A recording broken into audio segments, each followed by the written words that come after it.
Okay, picking up where I left off. I had to break it in part one and part two because for some reason or another it stopped, and I don't feel like taking the time to splice video. Okay, so picking up where we're up. So now you're in the trial prep scenario. So you're gonna have to, a good place that you can pick is, you could pick some parking lot where you're doing it, that there's other stuff going on. So the dog is crated in the car, sees all these other people, etc., etc. Whatever you're going to try to duplicate what you're going to do in the trial as much as possible. So I think I've given you kind of a good idea on how you can set up a mock trial in that scenario and copycat things of that nature. Okay, so the important part is that when you run this, you are running in a manner that's blind, and you're trying to duplicate the trial environment as much as possible. Almost impossible.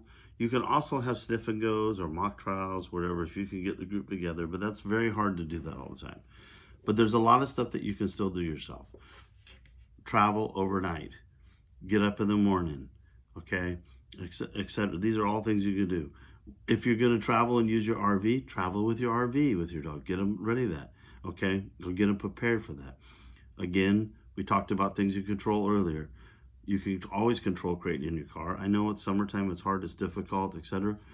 But you're not going to probably have the opportunity always to crate inside. So these are things that you can control. Use talked before about using a variable of vessels. Don't always use slider tins, etc. Change things up. Now, the real part that I want to talk about is, and you have to be honest with yourself. When it comes trial day,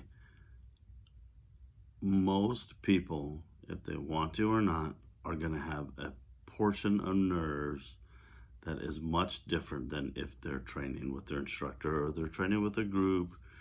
They're going to feel as if they cannot have a miss no matter what.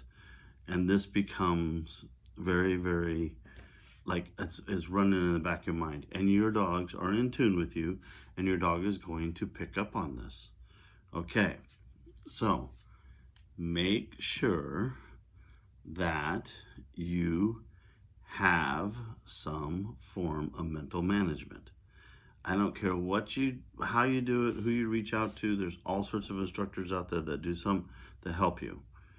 The biggest thing is you have to envision success. You have to envision success. If it's an unknown number or is blank, or it could be blank, like a 0 to 3 scenario, tell yourself that over and over again. It could be 0 to 3, 0 to 3, 0 to 3.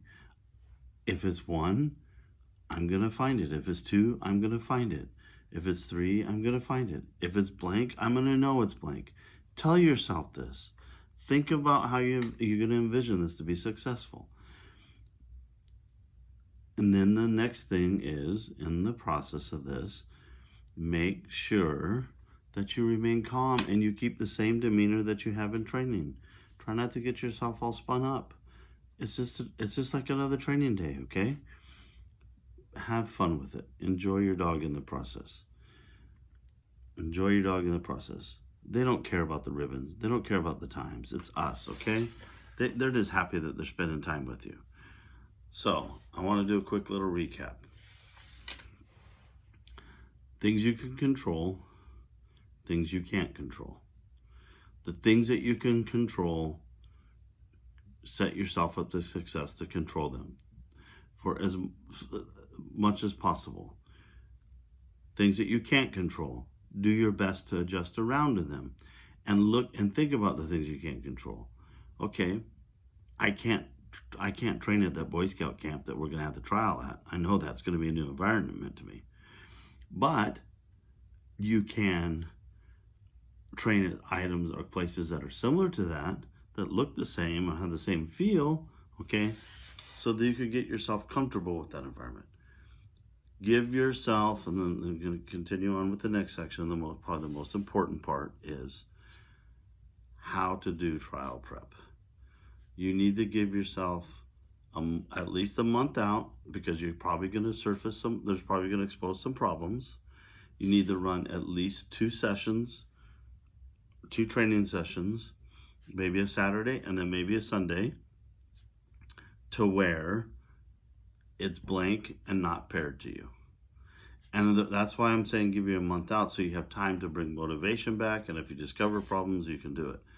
But I would give yourself a month's time span. Travel to that location. If that's what you're going to have to do for your trial, travel the Friday night before. Set up in a hotel. Remember, we want to try to duplicate as many things as possible. Put cones out, put flags out, make it look like a trial environment. The more that you can control those variables, the more that your dog's going to feel comfortable in it. And the more you're going to feel comfortable in it, because it's not something completely new to you. Okay? And then the last summary, which is the most important portion, is mental management. Enjoy your dog, have success, envision success. Your dog doesn't care about the ribbons. Your dog doesn't care about any of that stuff. Just continue on and have fun and enjoy your dog.